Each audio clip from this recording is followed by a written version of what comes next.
We've all seen AntsCanada's ant vivariums, full of ant colonies, plants, and sometimes aquatic animals. This got me thinking in my little ant brain, how could I, ender of ants, create one for myself? And which of my ant colonies would be large enough to move in? How could I construct such a piece of amazingness? This is how it all started. Originally, I went to the mountains in search of queen ants, the perfect place to find carpenter and field ants. Of course, I had my snackies with me, the default items for adventures like these, consisting of Dasani, a fig bar, and one of the best chips out there, Doritos. As soon as I saw the pine trees, I knew I was in Queen Ant land. However, I didn't find any queen ants. Instead, there were these really nice bark pieces I knew I couldn't pass up. The forest was littered with this stuff, but only a few had caught my eye. After collecting them, that's when I realized I was missing something. Something very important. And that's when I found these. Carved out with immense detail and having a hefty weight, these rocks were perfect for designing an ant tank. Except, I would only be using 2 or 3 in the final build. The ants needed the digging space, so I couldn't completely fill it up with decorations. But before I could add them in, they needed to be cleaned. Small bits of dirt were still attached, and I wanted to add as much detail to be shown. So I gave it a slight rinse. In a bucket.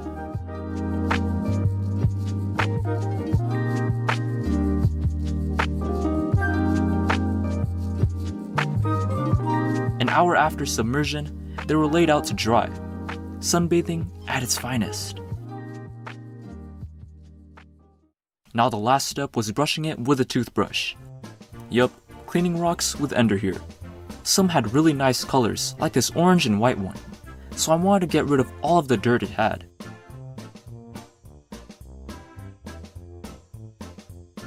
Not much of a difference on some, but change is still change.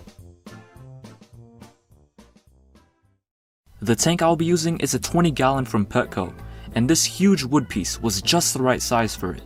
But because it took up a lot of space, I wouldn't be able to add in the other branches. Either way, I laid out these rocks to act as a drainage layer. I wasn't exactly sure if I would need this because I'm using sand, but it's best to use it somehow. Next was adding in the sand, most of which I was planning to push to the back. Remember guys, this is very important, so please listen. Dimension is needed for setups, so making it tilt like this would be more pleasing to the eye. Once I was satisfied with how it looked, I fixed the branch into position. But for it to fit, I dug out one of the corners, and then left an opening for the side. With how it looked now, it could easily be a setup for a lizard or something. But that's not what we're housing in here today. Instead, we'll be housing this huge textured rock. This thing was massive, and weighed maybe 7 pounds. I gave it a slight tilt when it was fixed. 3, 2, 1, and a quick time skip to the future. Now I know what you're thinking. But ender ants, there's no plants. But ender ants, where's the moss? But ender ants, where's the isopods? At the moment, I don't have any plants, but I do plan on adding some in the future. Maybe. On camera, I think it's pretty bland, but in person, it looks much cooler. I can assure you that. To the left of the tank is this winding branch. Had a lot of trouble figuring out where I should place it. To the right, I put another rock, similar to the large one. Now, to set up the digging spots, I start misting the back and corner of the tank. I want to see the colony here when they start digging, so I'll only water these parts. Maybe I should place grass seeds in here too, so they can grow. We'll just have to see in the future. And lastly, I have to add a barrier so that these little ants don't escape.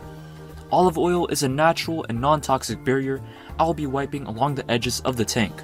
To apply it, I add a few drops to the cotton ball and leave only a thin layer on the rim of the glass. But alright guys, the moment you've all been waiting for. The colony that will get its new home is this colony of acrobat ants. And now you must be wondering, why are you, ender of ants, completely lying to your loyal fellow ant keepers? Clearly you're moving in these carpenter ants. Well Steve, this is where you need to be patient. After moving in this colony of Camponotus fragilis, I put their container on its side to entice them to walk out. But let's say a few days later, the ants weren't moving out and digging their tunnels. They had a lot of space, and it could have taken a bit longer until I saw some action, but I decided to take them out.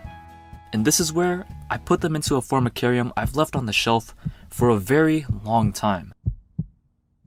The Fortress Formicarium from Tar Heel Ants has made its second official appearance after about 43 episodes and 3 long years. It was pretty dusty and in need of a rinse, so I went to my local sink and left it in warm water for about an hour.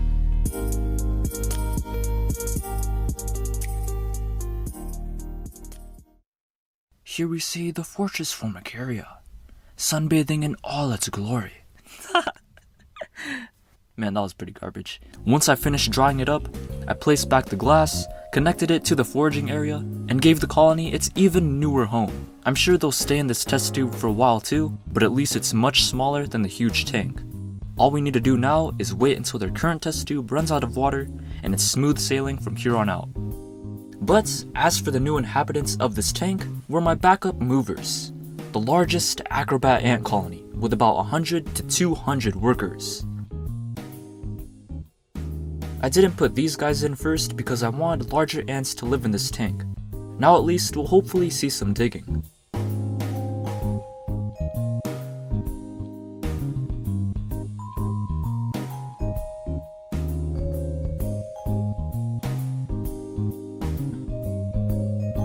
With more and more ants filing through, walking all over this rock and checking the barrier, I had a good feeling things would turn out well. Now, we wait for the digging to commence.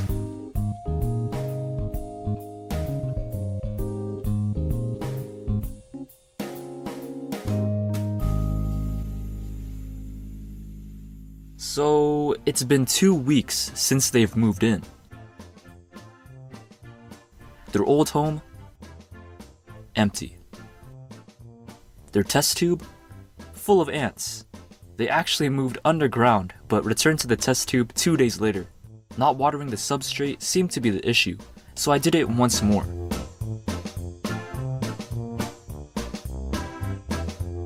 Completely flooding this area. If I want them to stay in here, I'll need to really hydrate this sand, or else they'll just move out again.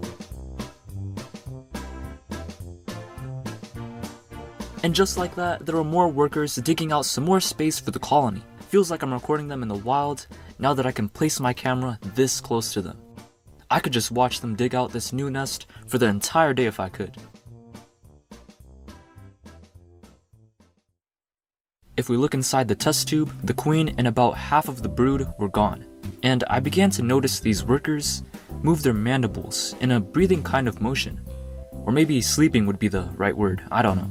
But if we go to the back of the tank, we can find some of the inner workings here.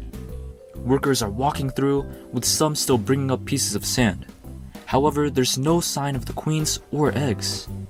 I'm sure she's down there somewhere, most likely farthest away from the glass, as it can get bright here. I was thinking of placing a heat mat so they can move closer to it, but then I was afraid they might be cooked alive. I'll be sure to test it out one day. And it just so happens that one day came around. With heat on one side of their nest, the colony moved all their eggs near it, which will help them grow at a faster rate. There used to be 2 piles here, but I guess they moved them deeper in the nest, away from view. I wasn't able to spot the queen either, so hopefully she's doing alright. Ever since I gave them this heat mat, their activity boosted up and tunnels are slowly but surely expanding. You can also see some workers carrying these bits of sand to the top. Where I've noticed a single worker guarding the entrance to this nest.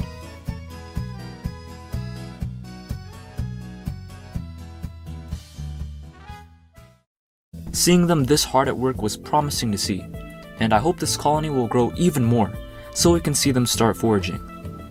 Or maybe we should add in another colony. Let me know down in the comments what else I should add in here. Very special thanks to my patrons, TechMystery, Medical Carcass 9, and Tony, the one and only. Hope you guys are enjoying those behind the scenes, as it's been really fun for me to showcase it. My name is AntsCanada, another fellow ant YouTuber, and I'll see you later, friends.